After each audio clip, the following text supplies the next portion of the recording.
Asdiqa, salam alaikum, bonjour ou bonsoir les amis, j'espère que vous allez bien. En tout cas, c'est ce que je vous souhaite et surtout pour le meilleur.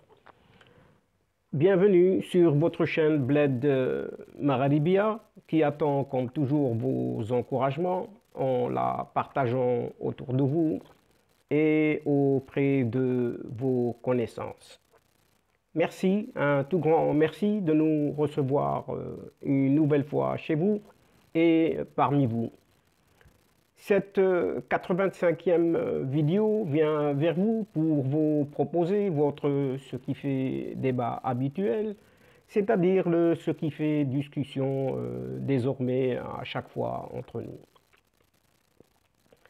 Le CQFD de votre Bled Magharibiya se consacre aujourd'hui à cette crise entre le Maroc et l'Espagne et qui perdure, ou en présence de l'ancien Premier ministre espagnol Zapatero, le nouveau chef de la diplomatie qui vient d'être désigné, tend la main au Maroc et toujours dans cette crise Espagne-Maroc. Pour le PP, le Parti populaire espagnol, c'est plus Carrancha González Laya, c'est plutôt Pedro Sánchez, l'actuel Premier ministre, qui est le véritable responsable de cette crise. Alors que dans ce même Maroc qui se veut pourtant moderne et qui va vers le progrès, mais qui démontre et qui montre cette image quand même de pauvreté, de violence et autres abus sexuels que les enfants marocains fuient en rejoignant justement cette Espagne.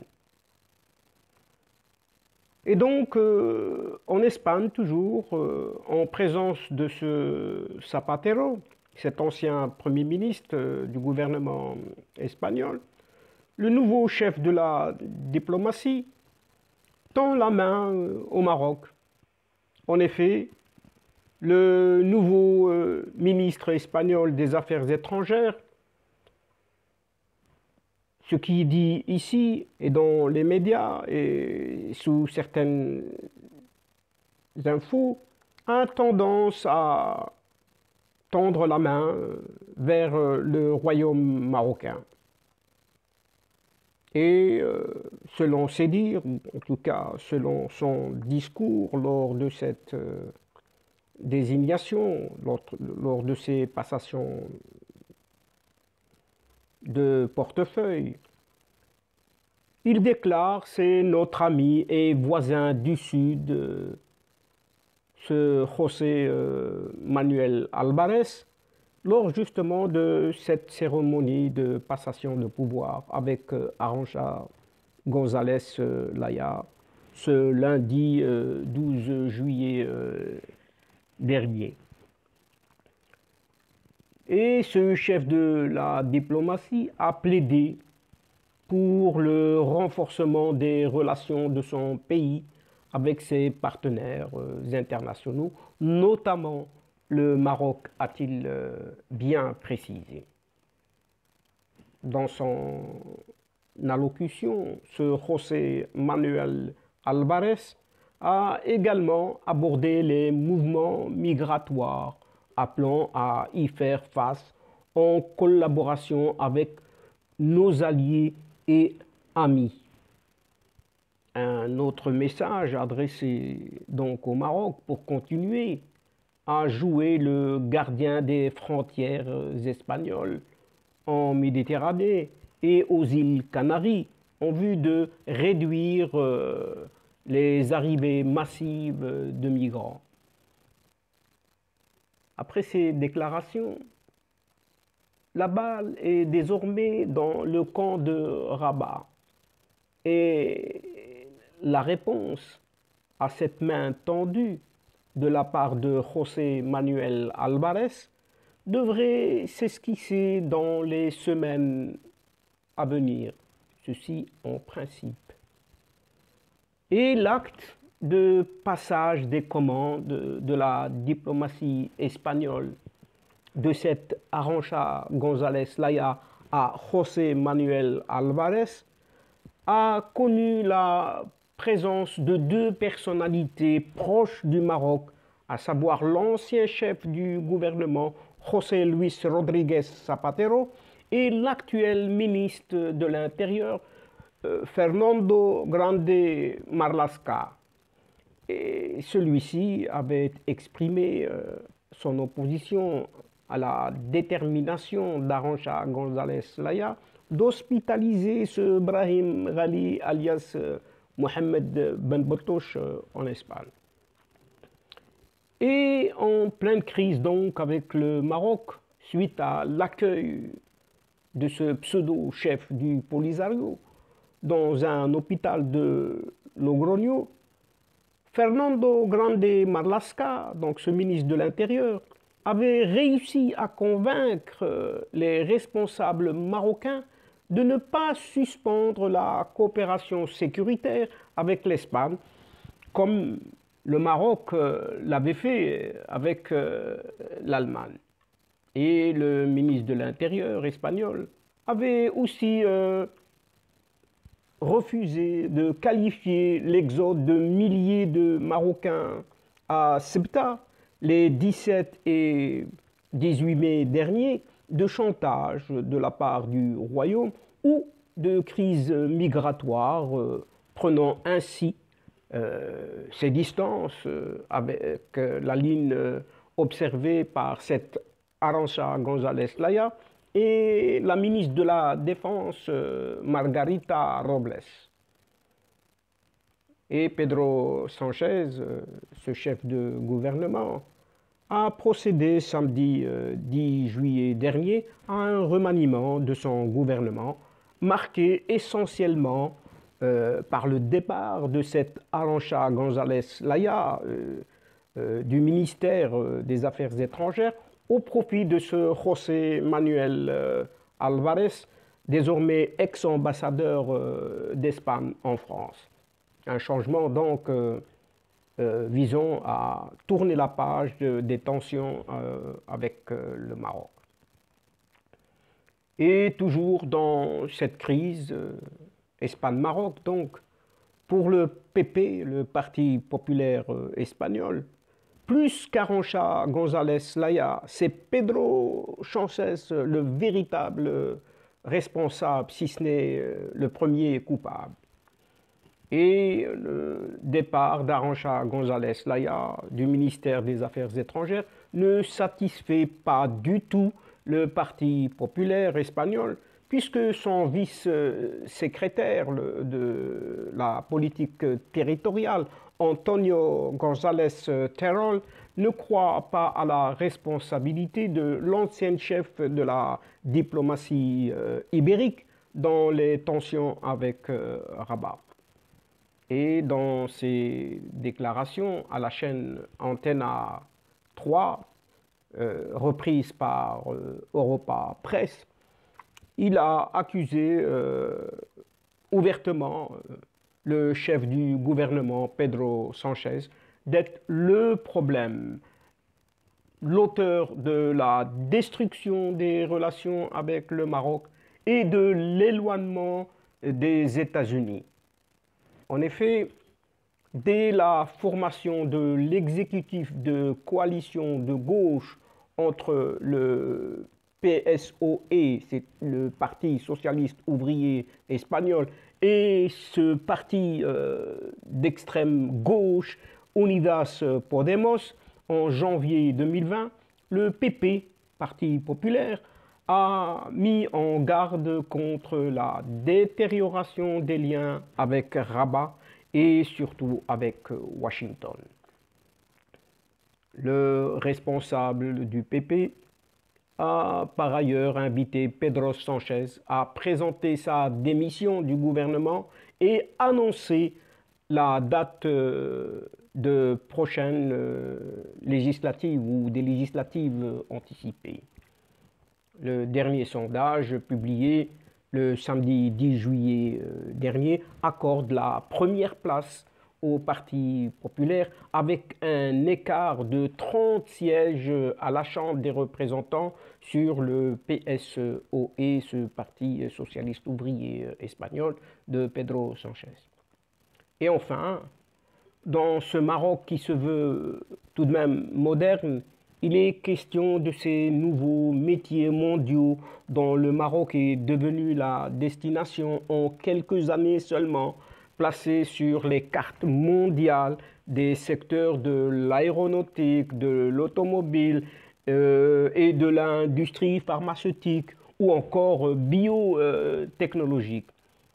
Ceci est montré et démontré et qui démontre ce côté visionnaire tout de même, royal, qui met tout en œuvre pour positionner ce Maroc-là dans les 5 années à venir parmi les grands des industries en tout domaine. Pourtant, plus de 1100 mineurs marocains ont fui leur pays en mai dernier pour rejoindre cette enclave dite espagnole de Ceuta. Tous, pratiquement tous, cherchaient un avenir meilleur. Pour certains, motivés par des raisons économiques. Et ils fouillaient la pauvreté ou voulaient laisser derrière eux maltraitance, violence et abus sexuels. Et dans ce cadre, l'organisation d'aide humanitaire Save the Children, Sauver les enfants, qui œuvre pour les droits des enfants à travers le monde, a confié au journal El País que 25% des enfants marocains migrants interrogés en Espagne fuyaient des violences physiques ou sexuelles chez eux. Et parmi les dizaines d'enfants interrogés par l'organisation, plusieurs cas de maltraitance familiale ont été rapportés, ainsi que des cas de mendicité, de travail des enfants, d'abus et d'exploitation sexuelle. Et pas moins de 1100 mineurs donc âgés entre 12 et 17 ans avaient séjourné dans cette enclave occupée de Ceuta après le passage de plus de 12 000 migrants marocains en à peine 3 jours. Mais si le roi Mohamed VI avait donné ses instructions pour le retour de ces mineurs non accompagnés, plusieurs enfants ont dû être placés en famille d'accueil ou dans des centres spécialisés. En effet, quelques 92% et demi des familles ne se sont pas manifestées du tout. Les premières raisons avancées étaient d'ordre socio-économique. La pauvreté, le manque d'argent, une volonté de savoir que son enfant grandit dans un autre pays où on l'imagine avoir un meilleur avenir. Mais comme la réalité rattrape souvent la fiction, les enfants dont un récit parfois bien différent de ce que les familles auraient pu raconter. En effet, 260 entretiens ont été réalisés par des membres de cette organisation Save the Children, où le quart d'entre eux ont confié avoir subi des violences physiques, morales, des abus et des mauvais traitements, principalement au Maroc. Et certains enfants étaient maltraités par leur famille, leurs propres parents. Et pour ceux qui devaient vivre à la rue, ils étaient maltraités par d'autres enfants et par des adultes. Parmi les interrogés, 1 sur 6 a subi des formes de torture, et de traitements dégradants avant d'arriver en Espagne. Un enfant, par exemple, a été retiré de l'école par son beau-père depuis l'âge de 10 ans, rapporte ce journal, pour qu'il puisse mendier, cirer des chaussures, puisque ce beau-père estimait qu'il ne ramenait pas assez d'argent à la maison et il était donc battu avec sa mère. Un autre garçon, âgé lui de 13 ans, a été chassé de son foyer par sa famille purement et simplement, qui ne pouvait pas subvenir à ses besoins. Et la seule femme qui acceptait de l'aider refusait de le faire gratuitement et il a été contraint de mendier, de travailler dans la rue avant de fuir vers Ceuta. Et les filles ne sont pas en reste, bien que moins nombreuses, présentent des situations tout aussi inquiétantes et sur les 85 filles interrogées, certaines ont subi des violences et des exploitations sexuelles allant jusqu'à la prostitution forcée. Les années de maltraitance de ces enfants à une période clé de leur développement a généré pour beaucoup des problèmes psychologiques et cognitifs. Les enfants présentent des crises d'angoisse, des cauchemars, des tremblements. Ils fuient les relations sociales ou ont du mal tout simplement de s'exprimer. Et Save the Children, qui étudie chaque situation avec attention, pense que certains enfants ont développé ces troubles bien avant leur fuite. Les autorités locales de Ceuta connaissent déjà la situation des mineurs isolés et parfois certains enfants ont été purement et simplement abandonnés, malades à la frontière et les familles espéraient qu'ils puissent être recueillis et soignés.